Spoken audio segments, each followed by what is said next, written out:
Kani kakmi kalak kendi threat kumba yu trong pseng hadin bau khun jongka ula sha kidnap.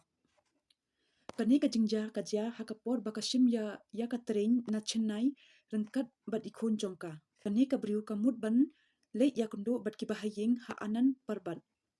Hadin kalak poi ha New Delhi railway station ya kundo bat uweyu briu bat uniu briu ustang ban yathu khana bat ka. Uniu briu udon lang rengkat bat kani kakmi dakik pau kenta bandit bu yaka syakata kajaka bakalat thumu. Hakapor bakidang yad uyalam yaka hakawei ka dukan jain uai pisa yaka kumba chispa san pau tengka bat uong yaka ban lit thit jain nakabenta ini khulung bat uterwaru ban bat yaita ikhulung katba kakmi kadang lit thit jain hapok dukan.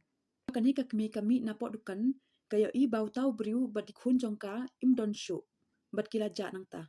Kumta kom shumla penslam bat kala mare cha police station ban tho ya ka FIR na ka benta ka kidnapping ha anan parbat police station. La aseng ya ka special team ban wat ya itai khunlung. Ki police kila check kumba chispa teli ki CCTV cameras. Kumta kila yo i ya ka dur jong utau kidnapper ha ka na ki CCTV camera.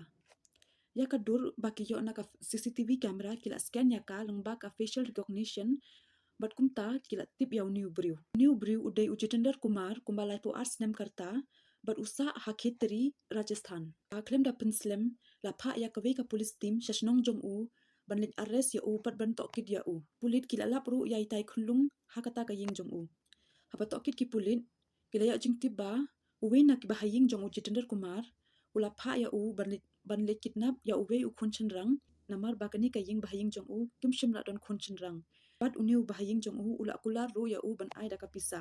Ni Ujitender Kumar ula phla ba ule Delhi tang nakadaw ban kidnap ya itai khunlung chenrang bat ula penlong ya kani kakmi kum ka target. Kumta ya itai khunlung la IT no syakakmi ha Delhi.